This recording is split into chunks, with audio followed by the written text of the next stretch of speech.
Call this September 21st Brown County Commission meeting to order. Commissioner Piper, please the pledge, please. I pledge allegiance to the flag of the United States of America and to the republic for which it stands, one nation under God, indivisible, with liberty and justice for all. Good morning, everyone. Good morning. There's a sign-up sheet going around. If everybody would please sign it, that has to be done for our 5-year plan.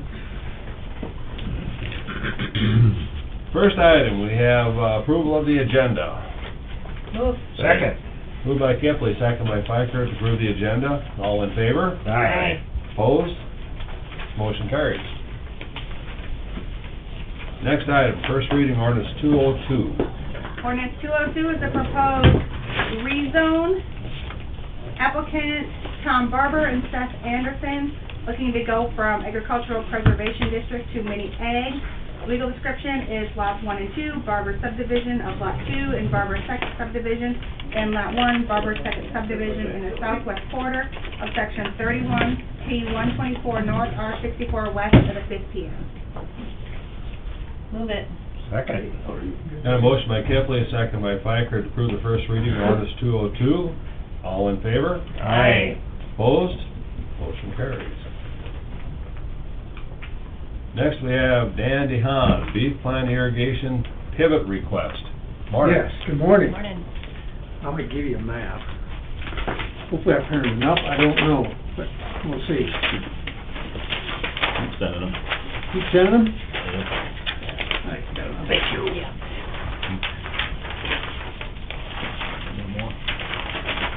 And I got it. And, the reason we're here is, the state really wants us to get water out of that west cell, because we have some liner issues on it. So the point is, they're giving us a one-time emergency authorization to land apply to land in addition to John Braun's. And 3L Partnership, John Lawkin, has agreed to take the water to the northeast. We don't need a resolution for this one-time application. We just have to have soil tests and make sure we don't overapply. We're looking at maybe, we keep on getting rain, we might not get nothing out there, but if we get a little gap, we'd like to get a couple inches, maybe up to 4 inches out there, if we got the time. We're also talking to Wade Young, and we talked to, is it Seton there to the east of that? And we're waiting on the decision on Young, that'll make the decision. But it's a one-time deal, it's not part of the long-term permit of John Braun's. Lockins have showed interest, and we might go back and reapply, and then we'll have to go back and get a resolution and stuff for that if it's passed this year. But we've got authorization one time from the state this fall. So the intent is basically to drain that pond down? Yeah, we need to get that thing down. And then, what's the long-term plan, just curious? We're gonna fix the line, we'll still always use it as an emergency application. The long-term though, from what we'd like to do is maybe get Lockins to take water long-term. Mhm. They showed some interest. Maybe not right there, maybe like 3 miles east of there, so we might put it. Okay. They farm, you guys know them, they farm a lot. Oh, yeah. And they're irrigators, so they're not afraid of center pivots.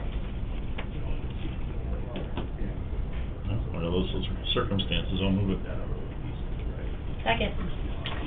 Got a motion by Lisa, second by Kempley, to approve the beef plant irrigation pivot request from Dan DeHaan.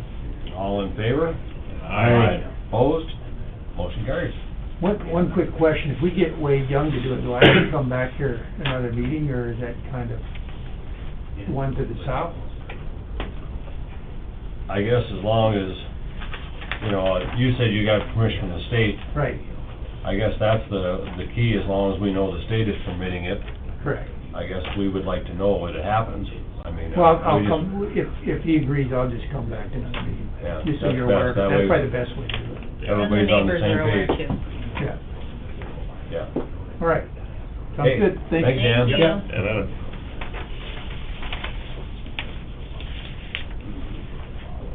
Next item, we have the Highway 5-year plan with Dirk Rogers.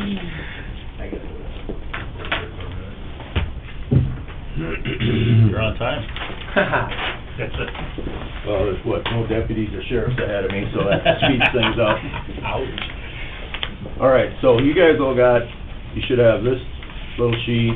I gave you a bridge sheet, which is the colored one.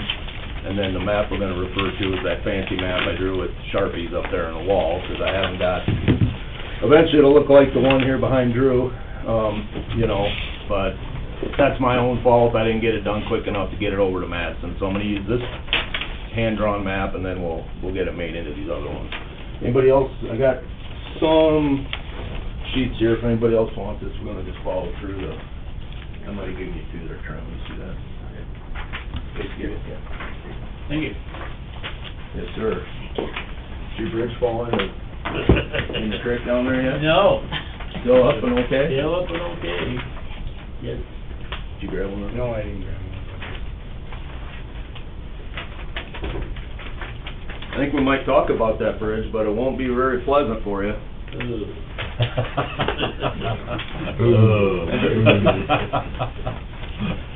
That's funny, because that bridge is actually, if you're splitting hairs, that bridge is in Edmonds County. And it's on our system and always has been, because it's on Brown County Road, but where it moves over to get around the creek, it actually slides it into Edmonds County, but... Okay, so, We got a deal for them. yeah, no kidding. 2 for 1. If I may, my dad was just a youngster when that was built. And, the Edmonds County paid for half and the Brown County paid for half, and they put it on the county line. Yeah. That's a good spot, I mean, but I don't know about the bridge, like I said, someday we'll have this. 100 years old. Yeah, yep. Still open, I guess. Okay, let's just, I'll just start in here. Grab the little spreadsheet deal here, this chart. This is, for those of you that don't know, we're required to do this meeting, and I don't mean to say it that way, but sometimes that's how I feel about it, but this is part of the process to stay, eligible for bridge funding, is what the purpose of this is. And they want you to have a 5-year plan. You can define what you put in your 5-year plan. Our 5-year plan is usually bridges, and I call it I say a 2-inch overlay, but it might be something else. My point is, the things that are on the plan are bridge replacements and then substantial asphalt work. Or, if we ever did a grading project, you'd probably put that in there, but that's not something that happens very often. So basically, that's what we're looking at.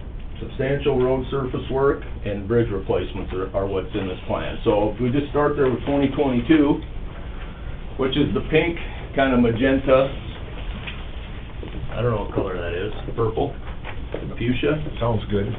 So these are just a few things that we have for next year. This bridge north of Columbia, partially been my fault that it's got pushed back another year on getting the right of way, but there's been some challenges. I'm not gonna blame it on COVID, but there's been some availability challenges. But this bridge will be planned for next year, as well as this one up here that's straight north of Frederick over the Maple. Both of those, let me think here, this one, we bought points with money, so our match on this bridge is $1 million. This one, we made it shovel-ready, so our match will be 20%. We've already paid, in the past couple of years, we've already paid for the design of the bridge.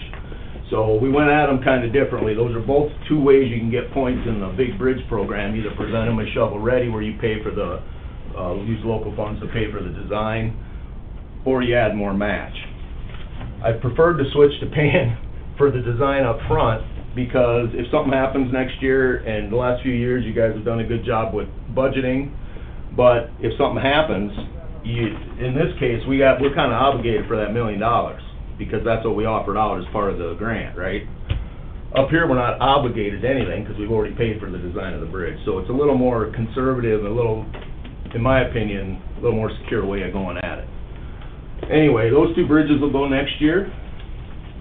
And then we got this piece of Road 5, which if you look at one of these maps, And if I had the other one up here from the year before, this has constantly been moving. Part of it was flooding, and then part of it was we had an opportunity to get a little bit done by the bridge, and so from 16 to the county line on 5's been a little bit of a moving target, but through the 4 years, I think we're gonna get it all taken care of. But that's this piece here, and then this piece, for those of you that are familiar, it's the first 2 miles east of 37. It's been gravel built up on top of asphalt and then flooded and paved and milled, and I wasn't prepared. We gotta do a little more analysis of what's going on there, but so that's gonna slide into next year as well. But hopefully we'll have all the rest of that done next year. And this one, I had on the plan. Now, we're gonna have to tweak that a little bit because of the dam project up here and how the spring comes out with them doing the Elm Dam, and I'm not sure how much of that's gonna get wrecked. But at any rate, that whole thing will get put back to some semblance of a good road. And then the other thing that's hanging out, this one's been hanging out for a long time. When they did the wind tower project over here, I wasn't here, but I believe they did a little bit of paving on some spots. But this is really getting rough out here too, so that's the other place we'll be working. Now, in past years, I brought in the map that just has what we're doing next year and includes the maintenance as well as the big projects. I didn't do that this year, so you can scold me or whatever. I just put it on this one map, and the only other thing that I wanted to highlight is this dashed area is where we're gonna do another cold in place, or excuse me, microsurfacing. Unless in the spring what we did blows up or something really, but so far I'm pretty happy with that. So we're gonna add that in on these roads because they're good candidates for it as well. Okay, that's basically what we're doing in general for 2022. I should have qualified it as saying, again, this doesn't mean that if your road's not on here, that doesn't mean we're not ever coming. These are just the things I have planned right now, and my plan is pretty conservative. If we keep somewhere near the same funding levels, and I know that's don't worry, Kathy, I realize the situation, but that's a year-by-year thing, I get that. So this whole plan's kind of conservative in my opinion. There's a little room to try to work some other things into it still. But I'm not brave enough to try to just pack the whole thing and then have somebody mad because on the map it said we were gonna do this year and circumstances changed, so. We'll see when construction season starts in the Yes. spring. So, on that note, these blue circles, these are things we're working on incrementally when we can. They got skipped or they fell out of the program and it's been hard to get them back in here. The 16 was in here for this year, and I still anticipate we're gonna get some of that paved yet this year. Now, we were gonna do a little chip sealing up here, which I've given up on because I got scared by the temperatures, but we can still pave for another month as long as we don't run out of money. So I'm hoping that we can get a portion of this done, and currently, we're working up here right now, paving east, today we're paving east of Hecla, which is slow. Oh my God, is that slow, long ways away. So, anyway, that's what we're looking at for next year, okay? Oh, these blue ones, I'm sorry. You know, this one we were gonna pave, and then we milled it up, and we actually had it primed at one time. We finally got the rest of this, what was left, milled up last year. And this, we have 1 mile paved down there for about 5 years now, and just haven't got the rest of this between the flooding and a few other things. We just hadn't got the rest of that, so I'm hoping that we can work some of these in, possibly even into next year. So the teal color is your 2023, Teal, yes. the bluish? Yep. That's what's next. Are you trying to move us along? No, I just was trying to follow with your blues. Well, actually, I had a real fancy thing with marker numbers written in color that I was gonna stick up here, but I seem to have lost that, so. So you got your map. So that's- Right. Okay, so as Rachel said, we're moving into the teal year, which is 2023. Couple notes I got on here. I wanna talk about this bridge first. I have this in there as 2023, and it's sort of been carrying over for a couple of years, but we just had it inspected, and it's gonna be good to go for 2 more years. I pay a lot of attention to this bridge, because it's already posted to dump truck, or straight trucks, but semis can still go over it, and once semis can't go over that, we're gonna have a rather substantial issue there, so I try to keep that in the front of the program, Whether or not we'd run it through the bridge program or have Holloway do it, I don't know that yet. It'll just be a timing thing. As you've heard me say before, what happens by the time a bridge goes posted, it's not eligible for money a lot of times. And so you're sitting there with a bridge that's not eligible for funding, but at the same time, it's not functioning the way you want it to, because you can't go over it with a full load. That one's $1.5 million? This one? Yeah.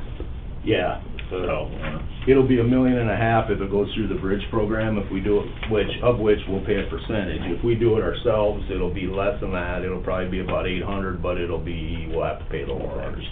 And it'll be done in months instead of years. and there's a little traffic on that one. Yeah. Like a precast one, It might be, it'll depend on the time of it. I'm really in favor of them. You They're got. good. Yeah. You only tied up the road maybe 6 weeks at a time. that's all. Yep, and we, on 23 down there, either side of Strat, we had one that's That precast was- concrete and one that was was. precast steel, and they both went really fast. Yep. But we'll have to see it, and part of that depends on which funding system you use, because you can only do certain things with certain monies, but it'll be, my point, I guess, and to your point, it'll be something that we can do very, very quickly, and if we'll still afford to do it, so. You can see it down the list. Exactly. The other thing, is that the only bridge you got in there for that? Yep. Okay, so the other main thing is this, 16 all the way from 13 up to 10. We tried to get a grant for that a couple times because we're one of the, there's not a lot of places East River where you can access federal land access grants, because you gotta have some federal land to go to them. And we applied for that, didn't get out of the blocks very well. That kinda seems to tilt towards West River for some of that, a lot more federal stuff, more demand in that. But we have tried, but at any rate, that's a major road. It's getting really bad in here, so part of this in between here may get milled up this year in preparation, but in general, I wanna have by the end of 2020, what is that, 3? I'd like to have that done and a little bit of this done, and then that should be pretty good on the rest of this, so. That's about it. And, I don't know what I got in there for a number. That's gotta be a pretty good chunk, like $1.5 million or something for that. So it's a lot of our asphalt money. It'd be like a couple of years ago over there by Dennis where we went all the way up 14. And, you addressed 18 miles of road, which is awesome. It's just all in a row as opposed to trying to spread it around a little bit. Yeah, that's about it for 2023. And as you might guess, as you get further out, I have to admit, I get out to 2026 and I'm going, well, we'll see, this one could use something and that could use something, but the further you get down the list, obviously, the more likely they are to change. So, 2024, got a few things. I don't know if this whole thing's gonna survive until 2024. Some of it's good, some of it's not so good, but we'll see what happens. And then Bridge 206, that's some of the special bridge money. Now, that bridge is different money than a regular bridge program. South Dakota has so many terrible bridges, and they're almost exclusively on the county system. I think the state has maybe 2 that are posted. And of course, Senate Bill 1, they use the county bridges to justify the tax increase, but we still have a lot of them. So, the federal government has given us one-time money 3 times now, based solely on the fact that South Dakota has so many bridges in poor condition with no differentiation between the state system and the county system, so they just gave us, we've been getting some pretty good money. That's actually, as much as I prefer to complain about the federal government, that's been a good program, it really has. And so that's that's a bridge that I took it out when the budget got cut down, and we were able to address it right away with that other money, so that's good. Is that posted right now? Yeah, that one was doing really good, and then about 3-4 years ago, the one end, you can go up and look at it, and the one end, it fell down, so. Remind me what that's posted at. It's not real, here. I don't know what it is off the top of my head. So that one's not coming out till 2024. Right. That one up there, that's at the Elm, right? 12 and 20. Yeah, right 12 up. and 20, it's up Straight, right up. 12 and 20, so 12 for straight trucks and 20 for, Just west of the resort. Yeah. The Elm. And, you know, I'm sure it would get more truck traffic once you fix it. It's not a huge, I mean, there's some truck traffic that goes over that, but it's not a huge part of it. And also, we were able to raise the lower chord on the bridge, which means we're gonna get 2 foot more headroom under the bridge. That won't cost us any more money, so that's pretty good too. Fairly local traffic, but it's a pretty good sized span. Oh, yeah, it is. And the other thing is the detour around it. No close place. Yeah, I mean, especially if you're on the west side there, there Yeah. them places on the west side, exactly, so. Okay, that we're up at the lake. Road 20 from 9 to 10. Way over there. Yep. So that's something we already fixed once. That was one of them, that it had gravel and patches and stuff and a mess. And we did a quickie Band-Aid, you know, put the board stretcher on some money and got some pieces of it held off. But that's really gonna be bad by then. We'll probably end up doing some intermittent stuff in there, but hopefully when we're done, we can get the whole thing. This, of course, we did this year. It's really nice, going south down to the Langford Road for the school traffic. Okay, that's 2024. And let's see, okay, 2025. Now, again, this is something that, these are the green stuff, I believe. It's 2025. We've got part of this kind of strapped back together. This piece by Daily Corners is terrible. And this is actually better than it looks. It looks just terrible when you go drive on that road, but it's kind of holding together, so. But this hopefully will get something all the way down that. And again, I'm just reiterating the circles in here. I've been struggling with this area, and I don't know if I have a mental block. I don't know what my problem is. I just have not been able to come up with reasonable solutions for this stuff outside of just paving it, and I don't know that that's in the cards either. Well, when you get wet years, it's hard to know how much money to invest when it might just wash away. Yep. Some of those right by the river there. Yeah, when it's dry, it's easy. When it's wet, it's soft, and it's like, what are we doing? Yeah, I mean, on that note, and I know nobody likes a drought, but from the road standpoint, I don't like bragging because it kicks you in the ass always, but, we've had a pretty decent year for getting things accomplished, so. Okay, yeah. Road. What do I got going? Oh, yeah, sorry, 12E. This is another one, that same story as this. We kinda did some quickie stuff that really has turned out okay. I'm not super excited about putting a whole bunch of money into a road right next to there, but we've got 2 feedlots on there and 2 other truck shops. So, I mean, it gets a lot of traffic. Again, we'll see in that many years what the right thing to do there is. And, okay, Bridge 257, why do I always gap that one out? Yeah. Gene? Right here. Oh, good lord, yep. Yeah, now that one, don't panic on me there, Mr. Stratford, but, this bridge is sort of the same story. It's not eligible for anything, it's on that list somewhere if you look. But if you don't have them in the program, and in the next, that would have been inspected this year, I'll have to see how it came out. But that's another one, that's pretty critical. And, you know, the other thing you know that we've done is reduce the number of bridges we've had. So we're kinda getting to the point where we gotta think that through on a lot of these, and because the impacts of not having them open is gonna be, will affect some of these areas. And that thing is gonna be big and expensive and everything.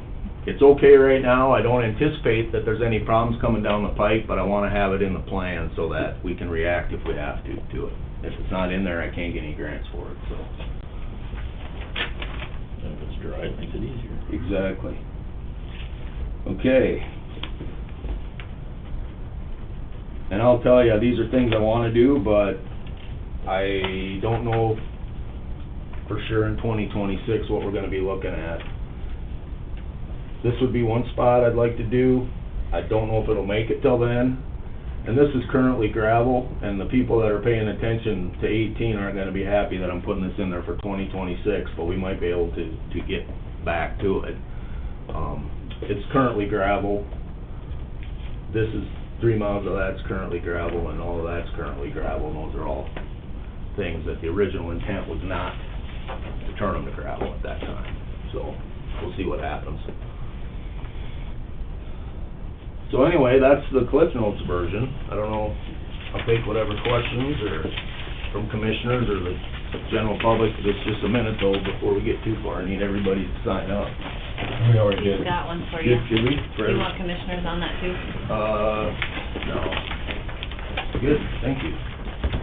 Did anybody not get to sign? Anybody? Oh, here. I need to write questions. If they ask questions, I gotta write questions down. Oh, I got a there's question one for thing Dirk. you did. I figured you did. Usually, on the road, into Stratford from the north, you milled it out 2 years ago, and you put a pavement down Yep. to the dumps. From there, about a quarter of a mile left to the south. And there's maybe 15, 20 truck holes in it. Blade, snow blade, 2 years ago, it's just a chip and seal road from the dumpster south and the mile going west. No holes have been patched for 2 years, not one, in that road. It's County Road 16C. C, yep. Okay. And the only way to fix it right, because a lot of semis come out of there and go towards Mansfield and Redfield, that area, and all that. To put a mat down, grind the 2 inches up, because it's just a tar and chips on it, that's all it is. And making a decent road to get out to the west. But there's not a hole patched in 2 years. Okay. When we put a lot of money into the north-south road, you know, that was the other action was that we Yep. tried to hang Real good. a chip seal on the other one, Yep. just a cost savings thing. So, we'll look at it, and I know that it's crappy. Yep, it's terrible. What's his name over there, the farm there on the south side of the road, he called the other day about it too, I can't remember Yeah. his first name. But anyway, I agree with you, and we'll look at that. I'm not gonna commit to paving it, you know, going and doing the same thing we did going to the north. I know, I think that's the way it well, it would solve the, and holds up many years, I mean.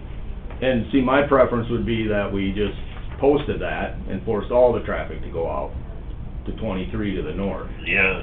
And I get it, I mean, I know what you're saying, but Yep. from my perspective, that doesn't cost the county anything, although we gotta fix the east-west part. But I got your comment down, and we'll look at it. Okay.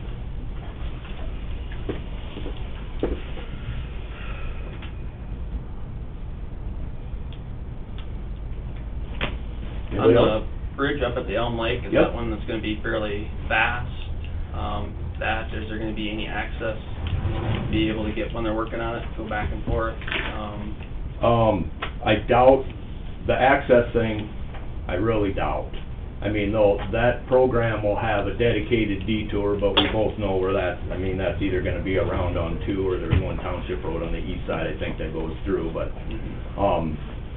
I've never seen that, you know, except like when when they did 281, they did the bridge over the Maple where they set that bridge. They're probably not gonna do that. Yeah. So, I don't have a good answer for you. There will be a dedicated, maintained, detour, but like, we're sitting here, I'm just sitting here running that in my Even head. just You know, walking wise? I doubt That's it, an option. I doubt it, but I'll ask the question. The other thing is, I already cashed in some chips to raise the bridge up, Yeah. and, you know what I mean? Don't take it wrong, but I don't like, you gotta kinda meter out how much stuff I'm gonna ask them. If we were doing this bridge with a different program, then that would be a possibility, you know? Yeah. But when we're using this one, I would say no, but I'll ask that question. That's nothing that's ever come up before. Yeah, I just know people have asked about access to the resort being on the west side, and Yep. I guess personally, when I got cows right across the lake, it's I know. gonna be whatever it is, X amount of miles all the way around to go half a mile, but, Yeah. There's some of them I don't know what to do with, and actually, we're in pretty good shape around here. I mean, and I know we don't live in counties west of here, I get that, but, you know, when I talk about having a 10-mile detour around here, we freak out.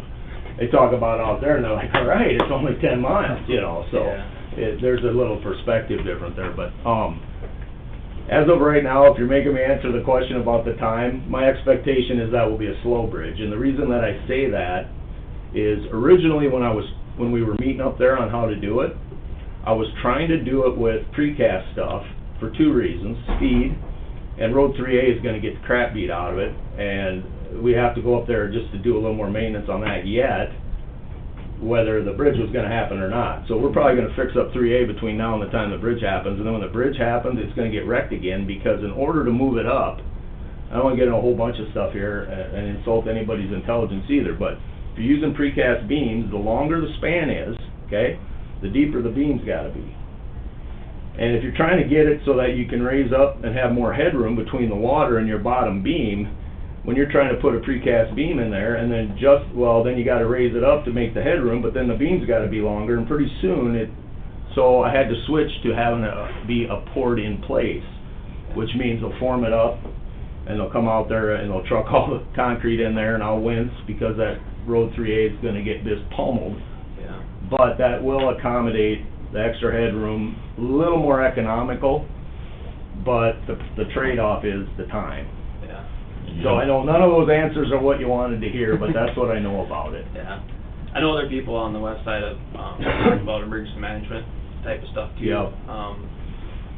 Thinking Ellendale might actually be the fastest response by the time Frederick goes basically all the way up to the state line anyway. Right. If that's probably the way they would go. Okay. Or maybe even Leola would be faster, I don't know, but, and then how that's gonna go through the switchboard and Yep. that kind of thing, I guess, so.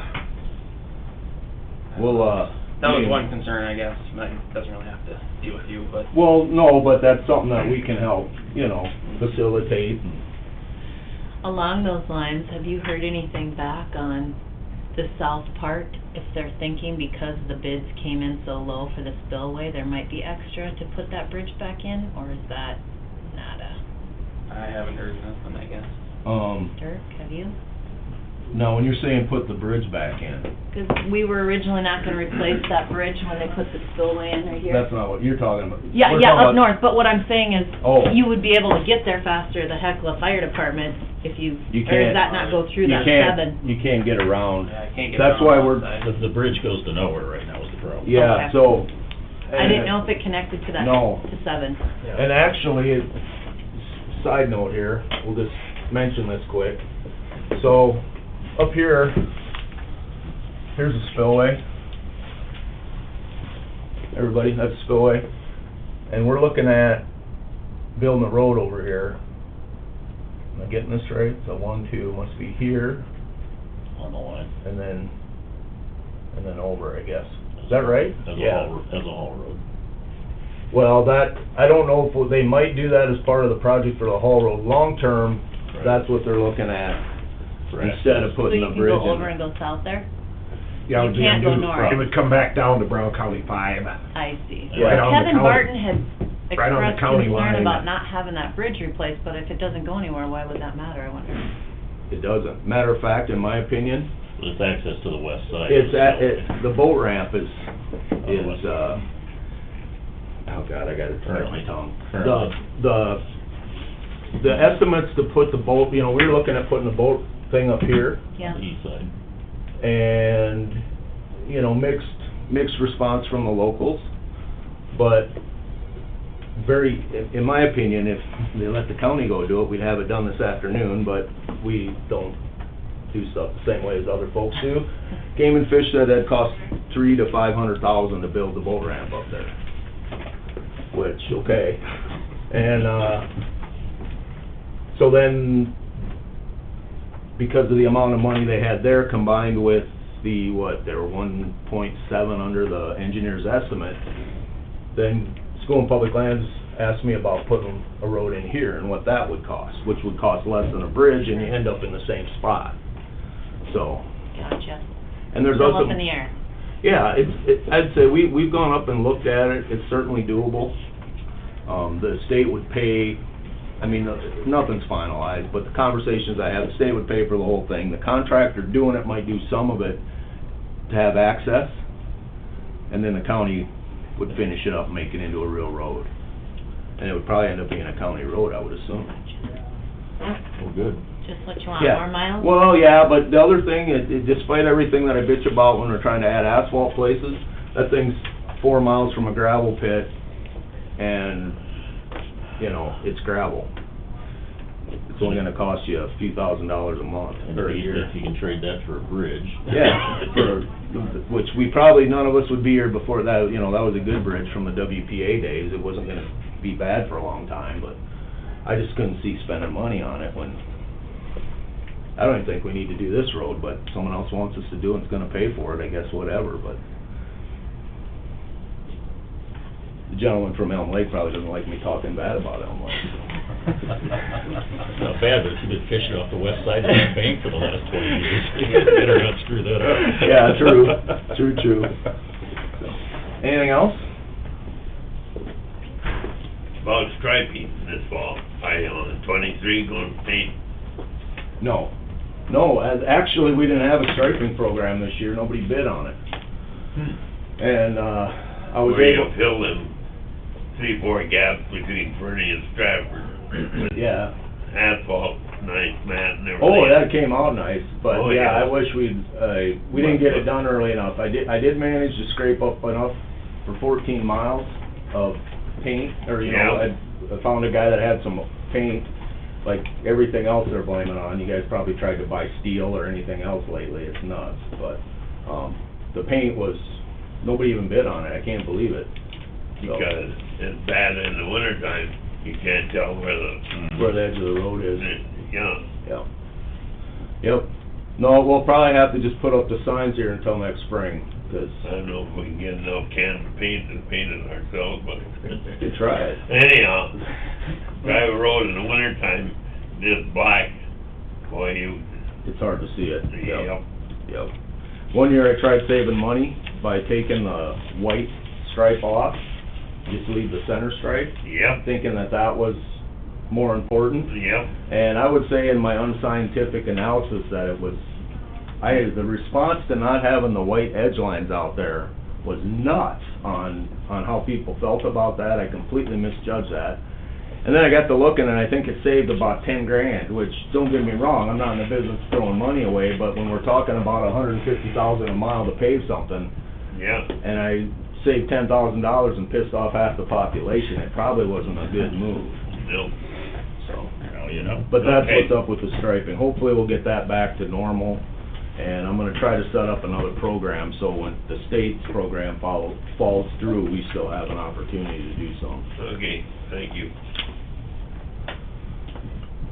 Well, this is probably more to Drew than you, but we need to get some of these 7-ton roads in the spring when the road restrictions come on, get them roads fixed up good enough so you can haul your grain out and your fertilizer in and your cattle out 12 months out of the year.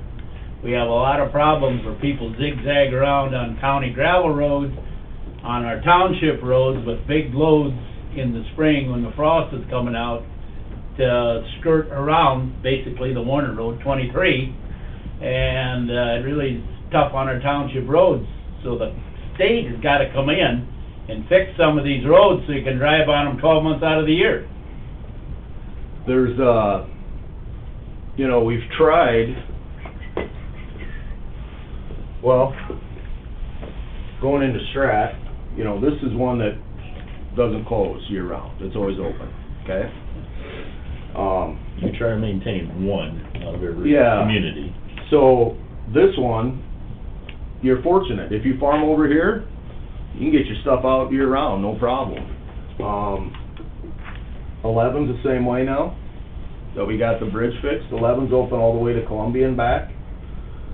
So we have one road, you know, you're open into Mansfield. This isn't one that we've ever done that with. I agree with you.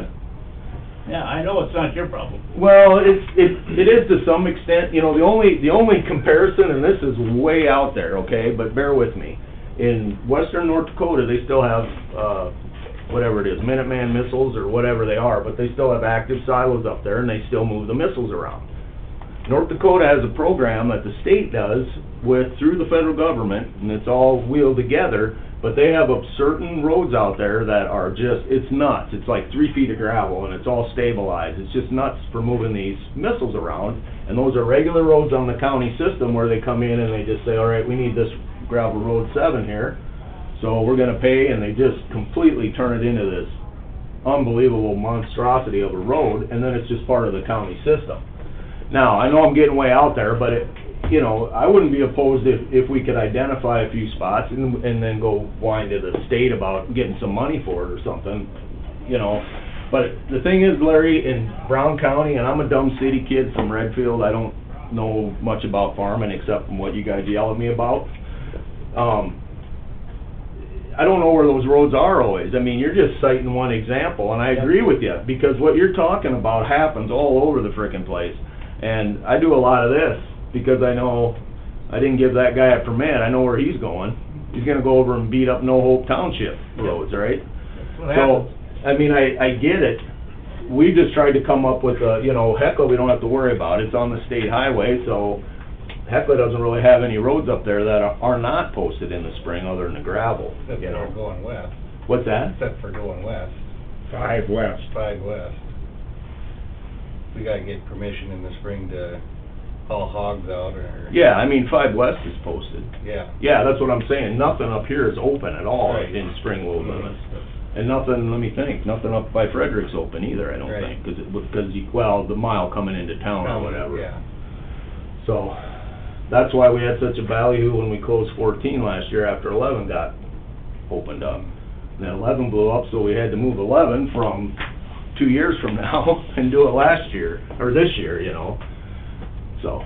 Yeah, one of the problems on 5 would be that you're going west, is you're not going to a state highway until you get all the way over to 281. Yep. Because going south, you're gonna be on 16, and that's posted. Which, up here? Yeah. No, that's gravel, so it's open. Okay. Yeah, it's open to here, but these 3 South miles side, are right. posted. Yeah, those 3. So now there's an example of something that if somebody leaned on me enough, that would be, I know it doesn't help you, Larry, but I'm just saying, that's a scenario. This is gravel, this is gravel, this is paved because it's the 5 connector between Frederick and Hecla. Right. So that's something that I would consider, But you okay. can't haul on it. Yeah, right now you can't haul on it, but because you could, you're talking about, you might be able to open up something for 13 miles there, but just by opening up those 3, but I'm not necessarily in favor of that. I'm just saying you could, but the way that the distribution of the agriculture, with the exception of up here, the rest of this down here is, everybody's, you know, West Hanson gets pounded if we post 21, which I think that's posted Yeah. over to here, and then these are open, so. Yeah, I agree with you, Larry. I wish we, Grant County just last year was the first year they put on load limits ever over in Millbank. And it lasted 1 year. It wasn't a popular decision for what you're talking about. And I know the response we got just from posting 14 and opening up, posting 14 and opening up 11, just making that one change. And the reaction that caused, I can't even begin to get my brain around what would happen if you're trying to put load limits over the whole county and you've never done it before, you know?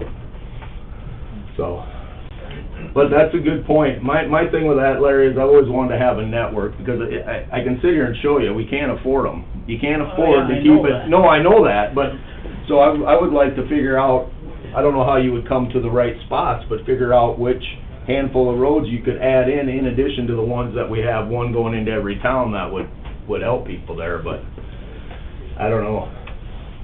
The Warner roads from Highway 45 straight east clear to Bristol should be a year-round road in all 3 counties. Cause you gotta go south of Highway 20, which is, 12 miles? Yep. And then you gotta go north to Highway 12, which is 9 miles, and the Warner Road is right there in the middle, and it gets a lot of traffic, and some of it's way faster than 55 mile an hour. And, but you only can use it 8 months out of the year. Yep. No, you're right, and that's one that was I'm always curious if that was going to be a state highway back at one time, you know what I mean? 'Cause it's just continuous all the way across 3 counties, and you don't see that very often. That's how I sneak out to my mom's, actually, go down there and just keep going west. It works good. And some of that would be easier to do if we weren't maintaining 10 Yep, and 12, yep. which are both a mile off state highways, but that's not something we can do either. Yeah. So we're putting some of the money that we could use for that to maintain those sections. The state would have to come in and do it. Well, we need a different funding source, pretty substantially more than what we have right now. Yes. So however that happens. Yeah, if I can deflect the meeting to Drew at this point, go ahead and write in for a while. Where's Carl when you need him? Yeah. Carl comes for the easy things. Drew, did you, or, Dirk, did you wanna talk at all about the mile, out, in Aberdeen Township? Not really, but I can. Jim and Bill are The, interested. so in a perfect world, and nothing I'm about to say commits us to anything, okay? I left my hearing aid at home. Yeah. That mile, it's a mile on Fairgrounds Road, 1 mile left, it's gravel Aberdeen Township that goes over to County 14. And I'd talked with, a couple other supervisors in the past, and what I kinda wanted to, if we're gonna head down that path, what I was thinking of doing, or approaching Aberdeen Township about, would be you guys applying for a grant for that. Now, I'll help you with that. It's just fill out some paperwork, no biggie. But you'd qualify for a grant that we don't qualify for, to get the road regraded, and then, once it was regraded, we'd eventually, pave it and make that a through road and try to take some of the, I don't think it's a huge problem yet, but depending on what comes in the molded fiberglass building and what, you know, there's already expansion on that little west side of the, or excuse me, east side of that road up there with the little, industrial stuff and. Yeah, my phone's ringing more and more all the time about that lone mile up there because of all the traffic and it's a minimum maintenance. Yeah. Township don't have a lot of money to, you know. Well, then the problem is for Aberdeen Township, it's up in no man's land. I mean, in order to do any maintenance or anything up there, they gotta travel a long ways. See, I don't care about that really, but. Well, anymore, you That's have to why- call and that's ask why for a Aberdeen pledge, Township how much has you to really apply for throw in that- the kitty for that for. grant, so they can get it fixed. Right, but from the county standpoint and how I would justify doing that is, 2 things. I don't know if you guys have been up on 8th Avenue when a train's going across that diagonal track, that's pretty special.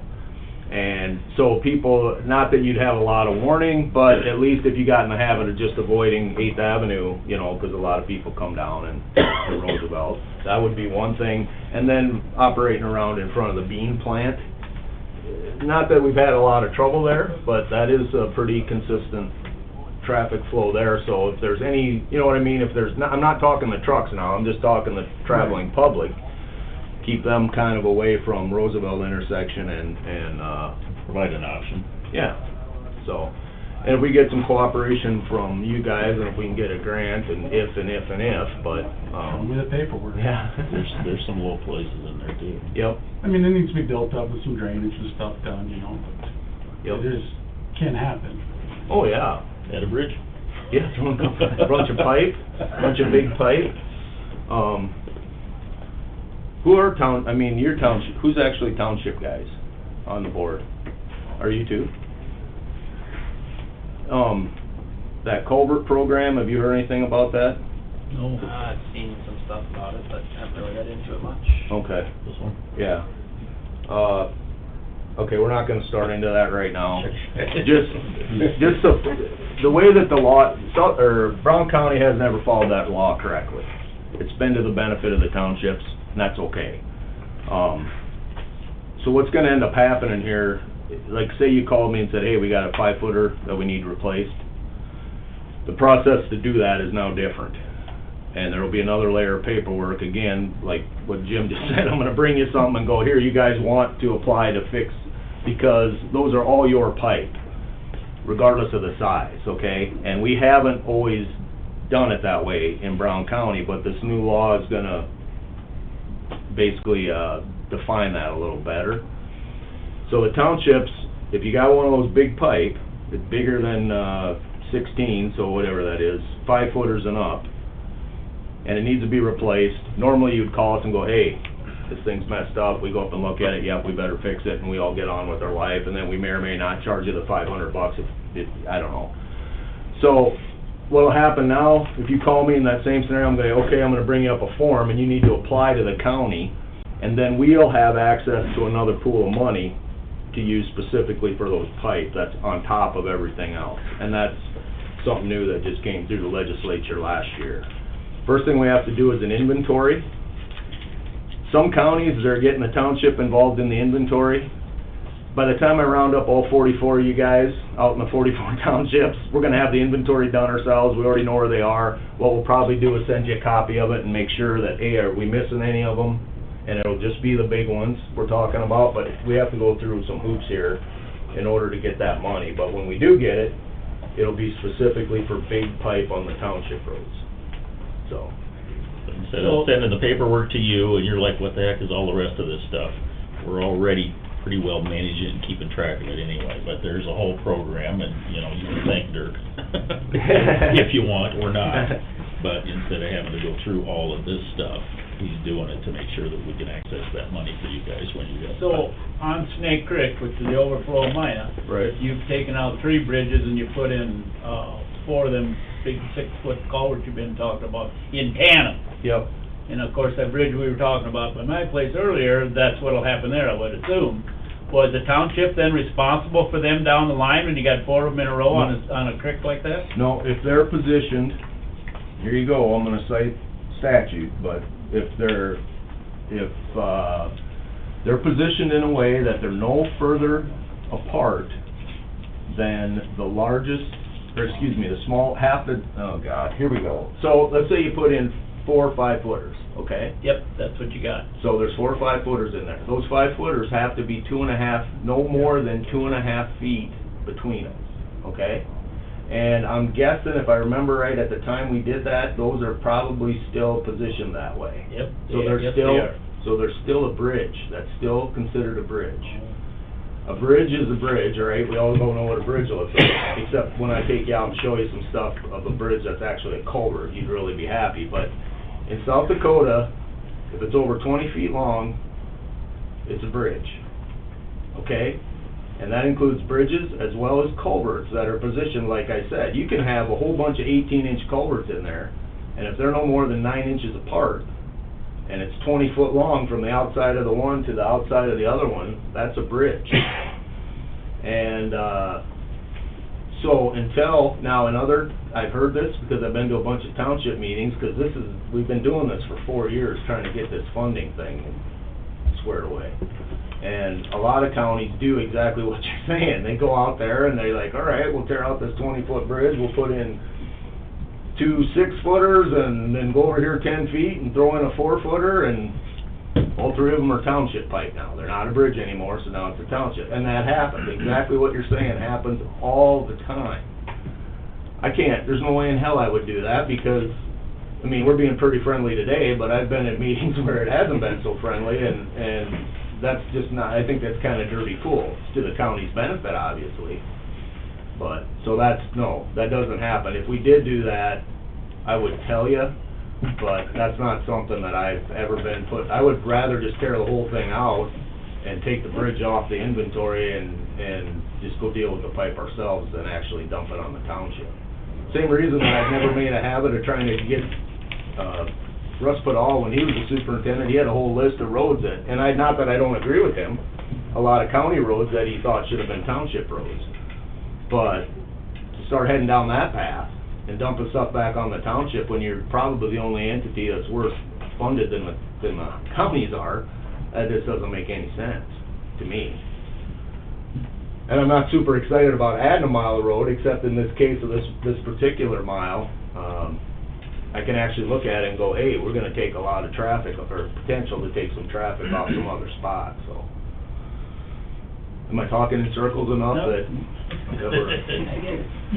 But that's what happens with those, Larry, and to my knowledge, well, I've been superintendent, we've never done that, where we took something that was the counties and twisted it around so that it would be the townships. More likely, we took it out and then everybody was mad, Yeah. you know. And it varies depending on what the depth of the channel is, so Yep. you can make sure that you can get the appropriate flow through there, and some of them are wide, and some of them are narrow and a little bit deeper, not a lot, but. Yep. Then you put the culverts in and you don't rip wrap them, and then you get a big spring thaw and they all wash out. Yep. I agree. Sometimes we're getting better, but You're getting better. One thing we didn't talk about is Hall Crossing. why, did it wash out again while I wasn't looking? No, you want it to? No, but will it? Will it? Yeah. I don't know. It will. It will eventually. Fill the channel up. I don't know if you've been up there and looked Oh, yeah. south. Yeah, it looks good. Yep, there's quite a, they're just gonna move the crossing after this next flood event. It's gonna be 150 feet downstream is where the crossing's gonna be. It's all- it's It looks already there. Yeah. Nature's taking care of that. There's some nice clean rock out there, if Yeah. I can keep somebody, maybe cause a distraction with the Corps of Engineers so we can go out there and get the rock back out of there. Everything when you rip it, so. Yeah. And Anything else for dirt? Nothing said about a self-bypass. God, is it 2003 again? What happened? The beef plant guy left. You need a well, motion on your plan? Or Or actually, is it informational?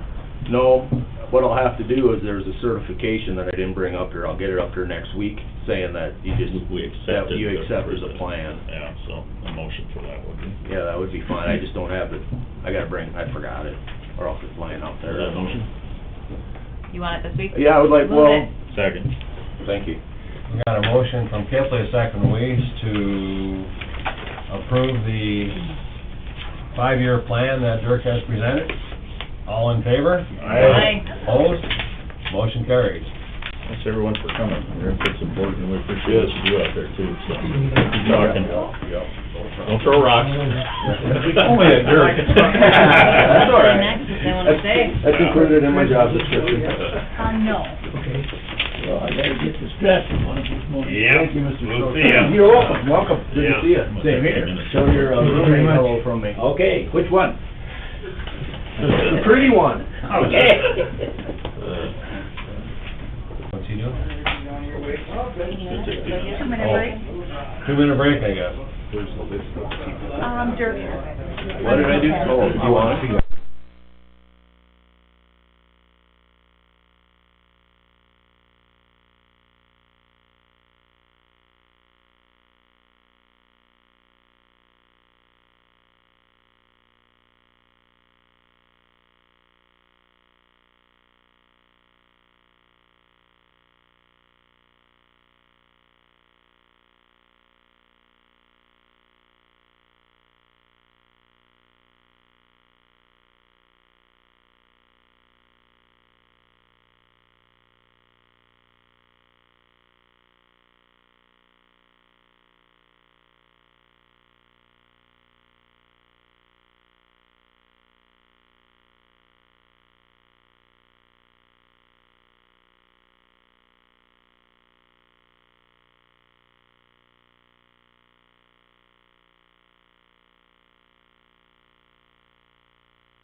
we'll go back to being live. Next thing on our agenda would be 2022 provisional budget. I've given that one some thought, and I originally made the motion, just kind of throwing out a ballpark of a raise for 4 of our electeds, which would be registered deeds, auditor, treasurer, sheriff, and I had thrown out 10. And when I went back and kind of looked at the experience and where our folks were, you know, we've had changeover in 3 of the 4 offices here as of late within the last 3 to 5 years, where they were at, and then having heard from some constituents about, you know, they ran knowing they were gonna get the amount that was in there and raising it now. So I guess I still believe they should get a raise, but I'm gonna lower that, or make a motion to, if you guys see fit, from the $10,000 to a $5,000 raise. That still puts them well above their predecessors. It's a nice bump, but it's not quite to the extent that we originally talked about, and I would make that motion.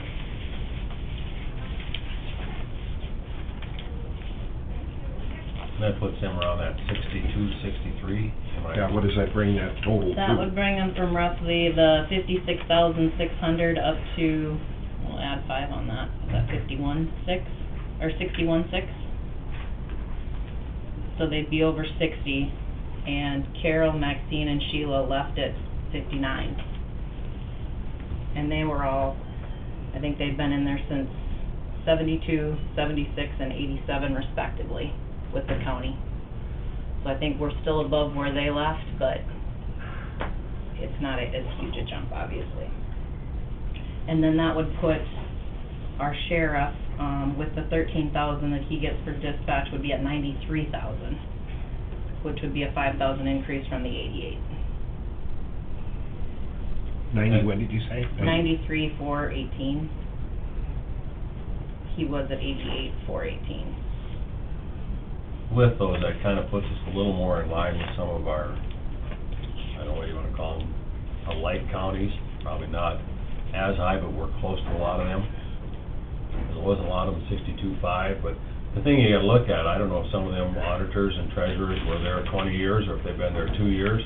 Because, you know, if you got 20 years of raises on that, you know, and they're making at 63.5, it's different than somebody that's been 2 years that's getting 61.5. I don't know how you compare that. I mean, it'd almost be impossible until you start calling 15 treasurers that compare to us and say how many years you've been there, and so I think it puts us comparable. Yeah. And that's one of the things over the years, is there's a longevity increase for regular employees that electeds and department heads haven't had the opportunity. I'll second the to motion participate in. so we can discuss this. Excuse me, thank you. Okay, we got a motion by Kipley, a second by Piker, to discuss the department heads' raises. At this point, we need a motion rather than by consent for making changes to it, right? Since we made a motion before to rescind the motion, you will need a motion. Yeah, okay.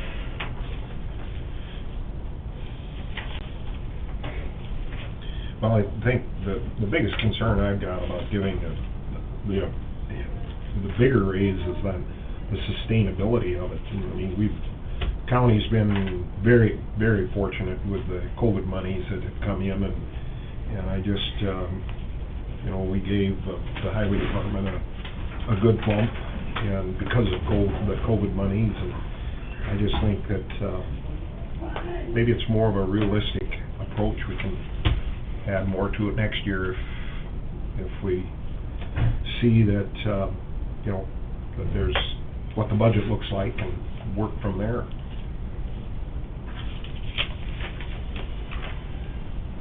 Any other discussion?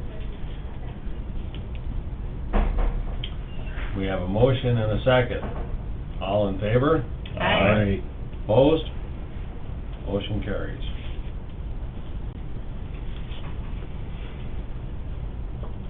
Also on the provisional budget, I am gonna make a suggestion, and I guess that'll be for discussion. I'm looking at, and I have no intent of being chair next year, but anybody that's been chair realizes that there's a lot of extra paperwork, phone calls. I would like to see the chair receive an additional $100 a month for the extra time they put in as chair. Now, whether that be whoever next year, I don't care. But after I'd been chair, I think 3 out of the 6 years, you're here anywhere from a half an hour to 45 minutes earlier signing this. When things go wrong, you're the first phone call they make. I guess, I don't know how other counties do it, maybe somebody's talked to them, I didn't, but it was just a suggestion I had. Yeah, you're always here when I get here. And so are you thinking start at January for the 21 budget? Yeah, you know, and I guess, you know, that's Or 22? whatever you're approved, that would come out of the commission budget, right? And I guess just from my experience, I mean, when there's a blizzard, they call you at home for school. I mean, you're the one that's in charge, the first phone call that comes through that. Naturally, when things go wrong, the chair gets the first call. So you're always involved firsthand, and you're the one dealing with it. And the other thing is the paper signing. You know, you definitely have additional, I'm gonna tell you, anywhere from a half an hour, sometimes, well, this morning, I suppose I'll spend close to an hour signing this. Well, yeah, and my office was in overtime to prepare all this. Yeah, but you know, the fair things, I mean, when it's fair time, you always got extra time when you're signing these documents. And, you know, the other 4 commissioners, they come in and they're gone. I mean, they don't have to deal with that. That's why I'm presenting that as, for the chair, is that extra $100 a month. I don't disagree with your idea, I just had another idea. We talked about it about, I don't know, maybe 3-4 months ago, dividing up the departments amongst the commissioners, so they know who to go to. When the public calls here with a complaint and I'm looking to direct them to a commissioner, I know, or my staff know what commissioner to direct them to, so then all the calls aren't funneled to the chair, because right now we just direct to the chair because you're all just in charge of everything. But if we had liaisons for the different departments and you had a situation in the assessor's office, you could be wildfire, the assessor's liaison, police contact, that commissioner for this type of question. And I think we still do that. I think we were working on doing that. Like I'm zoning, because that's my board. Mhm. You're weed, because that's, and I think we still do that, but I like your idea because you're right, you are here a whole lot more than the rest of us. Well, here. and the thing of it is, I mean, and a lot of that will still end up going back to the chair. Even if we are, I mean, we might have a question come up about the fair board or whatever, and you end up, a lot of times it'll end up somehow getting back to the chair to help make the decision. I mean, it isn't just, you know, it isn't just the fact that you're serving on a particular board or that you're designated to a particular board. A lot of it still comes back to the chair. So, Anybody know of any other counties? Does their chair Yeah. receive additional funds? I mean, I don't know that. I mean, I didn't check with anybody. This is just a thought I seen as down the road, and like I said, being that I know I'm not gonna be chair next year, it's only fair for me to bring it up. I wouldn't feel comfortable bringing it up if I was the chair, so that's why I waited to. I do know other counties do it. I've seen it both ways, where they're all the same, or they do the chairman gets a little more. I would move that we give the chair an additional $100 per month for the extra time and responsibility that's put upon that chair of the board. Beginning next year? Beginning next year? Yeah, beginning January 1. Second. We got a motion by Pfeiffer, a second by Weiss to approve the chair additional $100 a month, beginning on reorganization on January 5th or 6th, or whatever the reorganization meeting is. All in favor? Aye. Opposed? Motion carries. And I do think we do need to finish that sign-up sheet. We talked about it a couple months ago, about having liaisons for each department. And we talked about it again at our department head meeting, and we just need to finish that, because there's some places like veterans and equalization that you don't have somebody to go to. And it doesn't mean you can't go to any of the 5 of us, but it's like a designated just in case. They'll have a little extra knowledge and take a special interest. And then if that department head has a crisis, or there is a crisis, they have somebody directly they can go to. Mhm. So like with our computer crisis recently, everyone just called the chair. And Yeah. I agree that's overwhelming. We're all gonna jump on IT, right? You Who know. wants to be the IT lead? Will you help us get it organized in that? Maybe print off a list of the departments and we'll plug in who's, because I thought we started doing that already, but. Yeah, it kinda just got lost in our shuffle. Could you print that off for us and help us get organized? Right. Yeah, like you said, some of them are easier, where you're doing planning and zoning now, and you and Dwayne go to meetings and you're the liaison to the fair board, so you're These two more. now, yep, Yeah, those fair. two, so they're more familiar with what's going on as you go to the meetings. Yeah, we got, Dwayne and I both got text from the new, fair chair, person about, what's gonna happen Mhm. as far as the rehiring and all of that too, so. And I don't know if that's something that needs to go on next week's agenda or something that, Gotta be in the HR probably. yeah. Higher.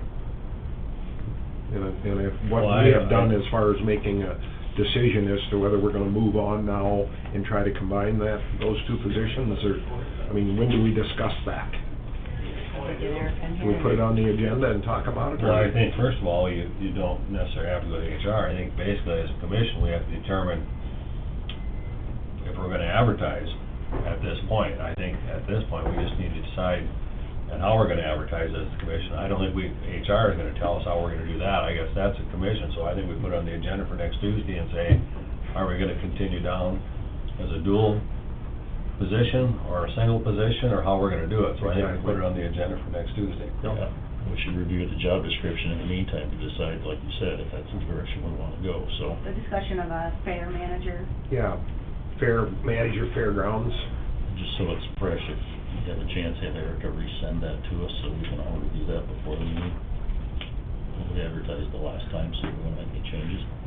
And I She's think there is listening on the phone. some concern, you know, once the current fair, manager is gone, then to load down one individual that's left there with whatever transpires from here on, getting into the next, fair year. So there's some concern on the part of the fair board in regards to that too. Right. So, We had a vote on this one. What? We didn't vote on the motion for the $100. Yeah, we did. Really? I thought we I did. thought we motioned a second. I made the motion. We didn't finish the vote. Oh. All in favor? Aye. Aye. Opposed? I thought we did, I guess. Maybe I missed I thought we did too. Yes, I can get that sent out to you guys. Sounds great, thank you. Was there anything else on the provisional business, provisional budget that we had talked about? Today, or is there one more week? We'll pass it next week. Yeah, I guess we can kinda look at any addition to finalize it next week, right? It has to be finalized. Yes, next week I'll bring a, resolution. Next item, we have the Humane Society Exchange of Service Agreement. So I had talked with, the gal that heads that up, and just, we have a $1,200 budget for dog and cat care that, Chief Lunsman had mentioned to us, and in exchange, we also rent them out twice a year for their rummage sale, the clubhouse, and so when I had talked to her, she had a board meeting coming up, and she was gonna discuss the idea, maybe at the end of each year, we just trade services, instead of us giving them the $1,200 and them paying for it. Eventually, it's, it's gonna be a little above or a little below, but, she seemed open to it, but she had to go to her board to talk about it, so I don't know that we can really take action on it today, just wanted to keep you up on that, and then I can touch base with her this week and see what they decided, but be a little nicer for us than having to put up the $1,200 if we just exchange services instead of them asking for a price decrease and what their rental fee is. Will she get back to us? I'll call her this week and see. Okay. Okay, next we have, Rachel Kepley, Vice Chair, Legislative Redistricting. I appreciate Representative Drew Dennert joining us today for a little bit lengthier meeting, but, this is a copy of a resolution we put together. You probably have the chance to read through it. He's gonna talk a little bit about the timeline for redistricting, but I'm just asking support from the commission to send this with him and to the other members of the committee. Basically, we're the fourth largest, county, because Lincoln has taken us over, but we still have a very significant population here, and it's always been, do we divide us into three? Obviously, we can't do one, because the district's gotta be between, is it 24 and 26,000 roughly? Roughly, yeah. So we know that we have to be at least two, but sometimes when they make us into three, it really waters down our representation, and we haven't gotten near the legislators in there from Brown County that we have when we were only two. So This is just encouraging the members of that, the legislative committees to put us into two regardless of who we have to go to, so that we can maximize our voice. In addition, it also recommends that they divide Aberdeen, because by doing that, instead of making Aberdeen an island, you're giving them more representation too. So I would entertain any questions, but Drew probably knows way more about this, so if you want to talk about how things are going. Yeah, you bet. I've got some maps too that I'd drawn up that are just kind of hypothetical plans of what 2 districts in Brown County could look like. There's 6 of them here that I drew up. I don't know, maybe there's 8 actually, so if you want to pass those around. We were supposed to have a meeting tomorrow, that got canceled, so now we're going to be meeting next week to continue on with the legislative redistricting. The maps that I'm passing around, 6 of the 8, they have Brown County and Spink County together, and then in one plan it has Brown, Spink, and Clark. Another plan is Brown, Spink, and Day, and another one is Brown, Spink, and Marshall. And then I have 2 plans of each of those counties with Brown and Spink, just to kind of show you what a breakdown might look like. And then I also have one that goes to the west. I don't know how much legislative appetite there is for the one that goes to the west, but it would take all of Brown County, and then Edmond, McPherson, Campbell, and Walworth would also be a sufficient number for 2 total legislative districts. But yeah, these are just some plans of what we might look like. Right now, as far as the process we're in, we've adopted what's called a conurbation district for the Rapid City metro area. And a conurbation district is where you have a certain number of districts. In Rapid City's case, it's 4 districts, and we're to draw 4 districts within that box. No other districts can go outside of it, and no other can come inside of it. So we've adopted that. We've also adopted Lawrence County as its own district, and right now we're trying to hammer out the details for Sioux Falls, but that's been a little more complicated, and there's been a little more discussion on that one. You got that one, I think. Still waiting to see. What is it, everybody get one copy? Well, I think they're just one, They're all different. They're all different. Everyone's different. Yeah. Yeah. Yeah, So- you can certainly take a look at all of them. Well, I didn't get any, so I've been passing mine to Kathy. I think it's one set. And you guys, We got one. I can email you this too, if anyone I wants. can forward, yeah. Yeah, if anyone wants to email, just let Rachel or I know. But next week, we will be discussing Sioux Falls Conurbation District, and then we'll be working on some statewide maps. You got Spink and Clark, don't you? And once we start on the statewide maps, there's gonna be a lot of yeah, different these. maps drawn, pretty quickly here. So I think to get this resolution in front of the members of the redistricting committee, before our next meeting is really important to know that Brown County supports 2 districts. Some of the reason I know Commissioner Weiss here had heard, I was on the radio here several weeks ago discussing it. For the last 10 years that we've been split up into 3 districts, we've averaged it's been between 3 and 5 legislators who actually live within Brown County. The average has been 4.2, as far as just people who have lived here. Prior to that, for 40 years straight, at least in the math or the research I did, we had 6 legislators who lived within Brown County. For that entire 40 years, District 2 and District 3 always had all of their members from Brown County. So I think if you look historically, Brown County's been better represented or had more representation with 2 districts. I think going forward, that's our best plan too. That's why I'm supporting that, and I agree with what Commissioner Kipley said about splitting Aberdeen up. I think if you look at Aberdeen, you all know Aberdeen. Aberdeen's really, for the size of Aberdeen, it's definitely an agricultural town and has so much ag influence. So splitting up Aberdeen, I think, is less problematic than splitting up Sioux Falls or splitting up Rapid City. I think to have some of that representation both from the area within town and the area outside of town within 2 districts, I think is our best bet to hopefully get some both representation from in town but also from the rural areas too.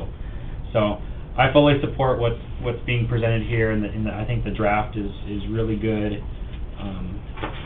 As we move forward, I think this is going to be helpful because there's already been some maps circulated that split Aberdeen up or Brown County into 3 districts. To kind of dilute, I think they have District 1 coming back up into Brown County again, and even coming farther into like the Columbia Westport area, maybe even Groton as well. And then they have District 23 from the west coming in to take southern Brown County and even probably the western part of Aberdeen. So it'd be tough for someone from Brown County to get elected in 23, especially there in one to a lesser extent, but still not easy. So I'd like to see this adopted. I think it'd be very helpful as I go back to the committee and argue for a map such as this, and specifically 2 districts.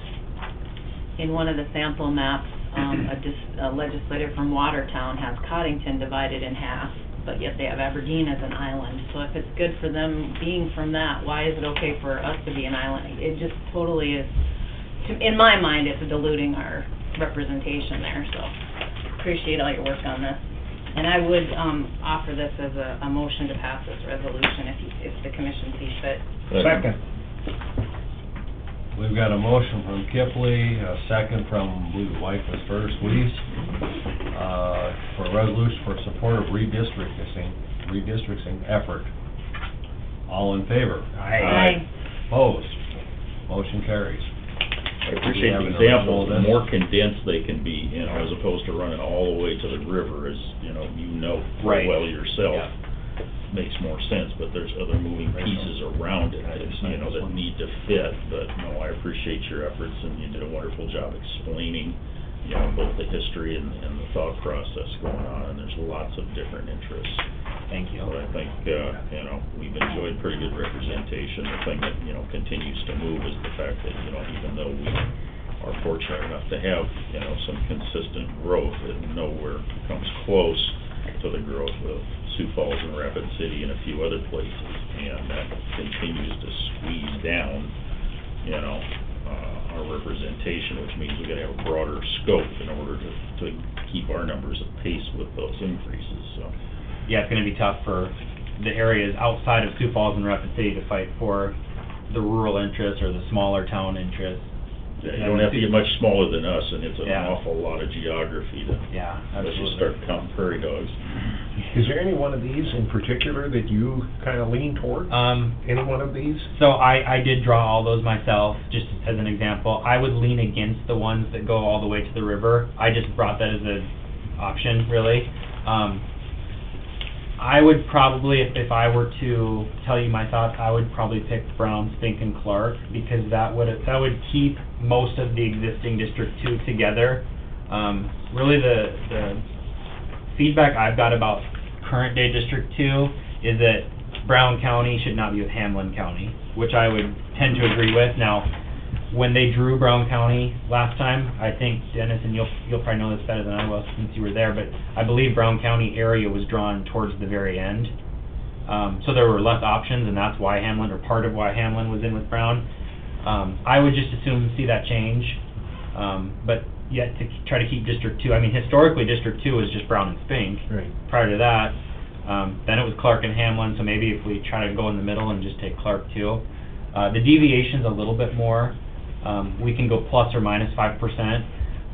So what I've done in these maps is I've put all the voting precincts together without splitting any in these particular precincts.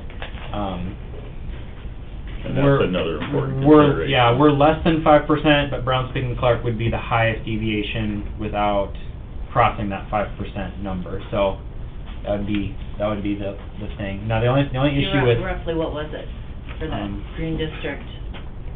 Was it more towards the 26 than the 24, what you're saying? It was closer to 24. Okay. Yeah, 'cause if you just combine the populations of Brown, Spink, and Clark, it's 48 and change. Gotcha. So it's definitely towards the minus 5%. So. But like you say, it keeps with the voting districts together and keeps It some does. continuity with some of the other geopolitical boundaries that you have, so it keeps it simpler for everyone to Yeah, understand. absolutely. Really, the biggest issues I've had with, because the Brown County districts are very simple compared to, like, if you look at Minnehaha or Pennington. Oh, yeah. The only complications we really have here are the areas within town that are not in town. But those are so few and far between, I don't know if anyone even lives in those areas. But like in Rapid City, when we drew their conservation district, there were 2 precincts we already had to split. Now, one of them, the airport is in a precinct, and it's an island, and then the rest of the precinct is way over here. Mm-hmm. But ours are simple, so it should be easier here to accomplish this hopefully without splitting any precincts. Should be able to in- provide some continuity. in other areas. Yeah. Do these kinda go down Main Street, or what is the Aberdeen divider? Some do and some don't. Okay. So if you look at the map, yeah, the map that you have right now, that's not exactly down Main Street, it is close. Does it follow precinct boundary line down City of Aberdeen? It does, yeah. Okay. Yeah. That's And I- better than Main Street. Yeah. Yeah, well, and Main Street actually is a precinct boundary line the whole way through, except for Eisenhower Circle, or, yeah, down there. So I threw that in with precinct 9 because that's where it's at. So technically, that would be the only spot in town where the precinct line is not down Main Street.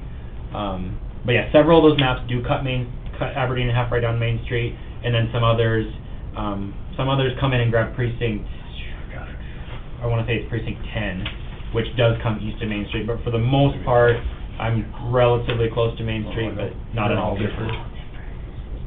That's what you're kind of saying is, you know, last time we were kind of the last tier of fitting the puzzles together, and you'd like to see us a little bit higher. I'd like to see us on do the some list of dedicated. Yeah, I'd like to do some of the first pieces put Mhm. together rather than some of the last, because I think if we can be drawn towards the beginning, a higher possibility that we get what we want. But there are some people trying to push us back into 3 for whatever reason, some political and some just because it's easier for other districts. But I'd like to see us not get drawn the short straw this Trying to time. make the case that it's better for us, and I'm not so sure that's the Yeah, case. and hopefully the city will adopt something like this too. I've had some conversations with the mayor, so. Is there anything more we can do to help you? I mean, as far as keeping this moving forward, or? You know, I would say for now, this is wonderful, because I can take this back, and I think it'll speak volumes that Brown County wants this. Now, going forward, if there was a particular map that I or you or we like better and want to try to nudge them in the right direction, that could be appropriate at that time. But for now, I think this is what I need. But there's a chance that maybe in a couple weeks I could be back. If you guys have a particular map that you like, feel free to let me know, because I mean, I think the one that you have, Doug, is, I think That's the problem. that's my favorite map.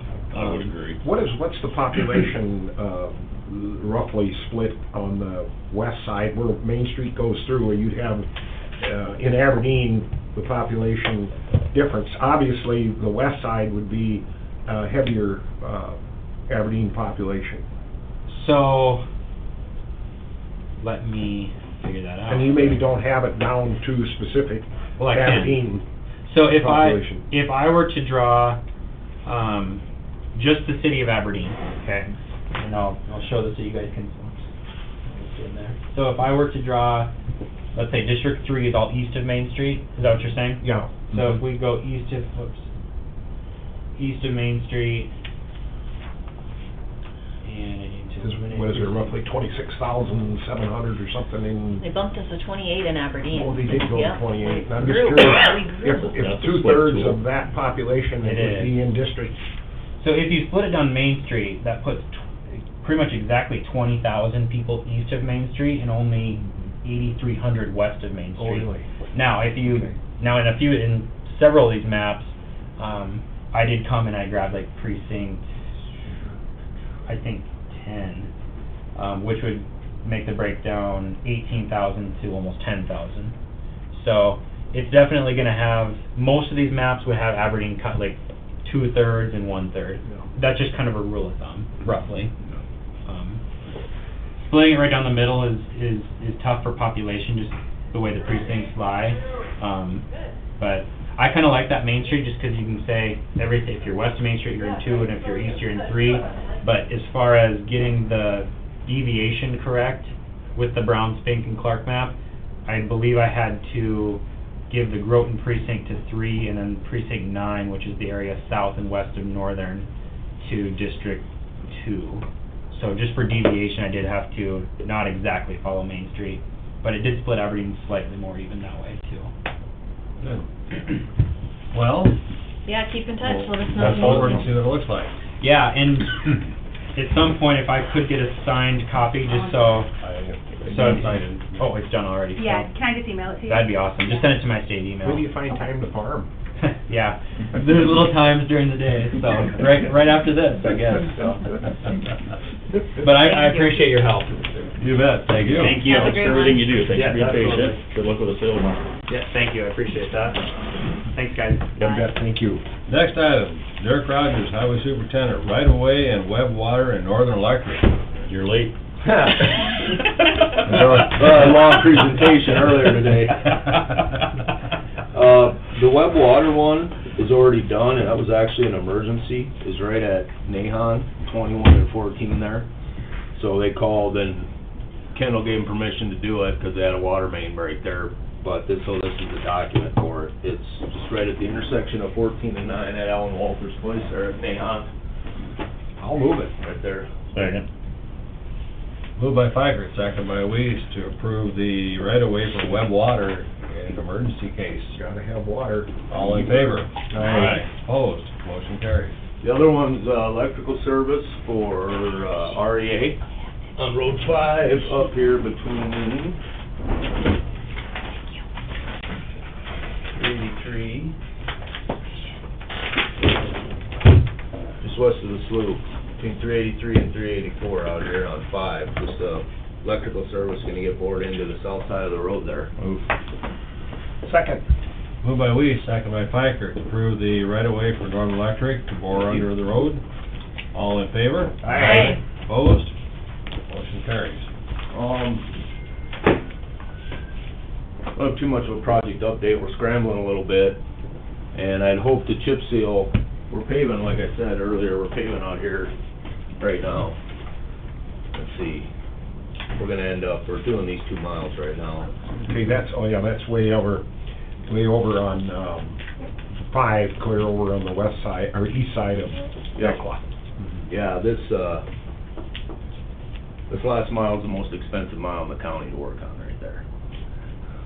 Well, I would think 5 west, way over there, boy, that son of a gun is terrible, unbelievable. I know, but the problem is, it's only, well, that's cheaper, it's only 28 miles from town or whatever. Well, then, the material, I mean, if you need gravel or anything over there, you know. This, we keep a stockpile, so we get gravel over by Britain for $4, and then put a stockpile in Hecla. And that's comparable to what it costs us to pick it up here, just because the FOB price is so freaking high. But anyway, we're doing that, and then we're gonna come down to 16. That'll pretty much be the it for the year.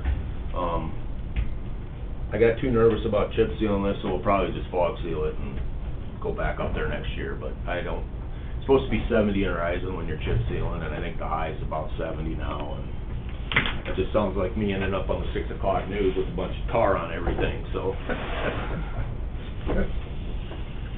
But other than that, we're doing that. Mowing will pick up a little quicker and start getting stuff ready for winter. I don't know. You guys got any questions or comments? Excellent. Have a great day. You too, Thanks, thanks. Eric. Thank you. That takes care of the agenda items. Kathy, you wanna go through your list? We have meeting minutes of September 7th. Move. Second. Moved by Kippley, second by Weiss, to approve the general meeting minutes of September 7th. All in favor? Aye. Opposed? Motion carries. Claims and payroll. Move. Second. Moved by Fikert, second by Weiss, to approve the claims and payroll. All in favor? Aye. Opposed? Motion carries. HR report. Oh, I would Go ahead and make the motion. motion it with a change. They want there's a proposal to put 2 part-times, both to full-time in JDC. We already have 9 full-time. I understand they have about 32,000 in overtime. That's why they're trying to get from a part-time, because they're having difficulty filling, but I would be more comfortable if we just try the 1 first, moving 1 of the 2 from part-time to full-time, because it is pretty significant when you're looking benefits. I think it was like 58,000 for each of those positions, so you're looking at 110+ thousand for 2 going from part-time to full. So my motion would be that they allow them to go 1 of the 2 for now and see if that helps with their numbers. Part of the struggle was trying to keep part-time help. Yeah.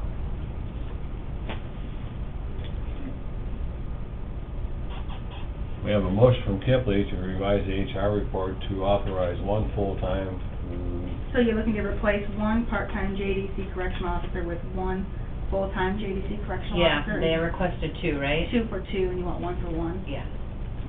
So they'll still have one part-time, and then they'll go... They have to like one full- 4 or 5 Yeah. part-time. But they'll, instead of converting two Yeah. part-time to full-time, One. the one and the part-time. Yeah.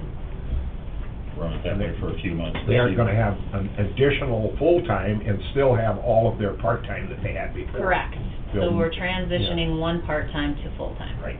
They're just trying to retain what they have. I'll move it. Or second, Second. excuse me. Or whatever. we had a motion Kipley, a second by Weiss. All in favor? Aye. Opposed? Motion carries. Did the fair, was that to authorize advertising on there? I missed that. Or haven't we done that yet? For the assistant position? Yeah, That is a request to fill. it is, okay. Yep. Gotcha. That's what we're gonna talk about next week, we put that on the agenda. Well, hers will need to be filled anyway. You're looking at Ours 2 is- positions. Right. The Yeah. assistant and then the fair manager is what you'll be filling. Right. Sounds good. But I think the discussion next week would, It'd be just for that manager Review. position, not Yeah. for the Yeah, assistant. it will. Thank you. I would move Lisa's. Second. moved by, Oh, Well, sorry. we took a motion on the amendment. Do you want a motion on the full HR report? Move it. Second. we got a motion by Kipley, second by Piker to approve the rest of the HR report. All in favor? Aye. Opposed? Motion carries. Lisa? Second. We had a motion by Kipley, second by Weiss to approve the leases. All in favor? Aye. Opposed? Motion carries. Acknowledge Fair Board resignation? Move. Second. Moved by Piker, second by Kipley to acknowledge one of the members of the Fair Board resignation. All in favor? Aye. Opposed? Motion carries. With thanks for their service. Mhm. Discretionary formula resolution update, there's just a clerical change, the SDCL changed numbers that's referenced in the resolution, so we're just looking for a motion to acknowledge, Move it. SDCL change. Moved by Kipley, second by Weiss to approve the discretionary formula resolution update from SDCL. All in favor? Aye. Opposed? No. Motion carries. You're opposed to the Yeah. SDCL update? Anything to do with tips, no.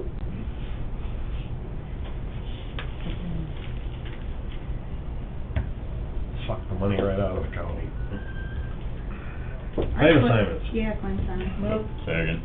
Moved by Kipley, second by Weiss to approve the claim assignments. All in favor? Aye. Opposed? Motion carries. Anything else coming before the commission? Just FYI, I got zoning tonight. We will be discussing marijuana ordinance, bringing it up to you guys for approval. They will send you a recommendation. Bottom line is, number one, how many dispensaries? We have to have a minimum of 1, and what we're gonna charge for that. So stay tuned, it'll probably be here next week. Okay. State's attorney, have anything to come for us? I have a personnel issue that should probably be in Exec? exec. Move. Second. We have a motion by Weiss, a second by Kipley to go into exec for personnel.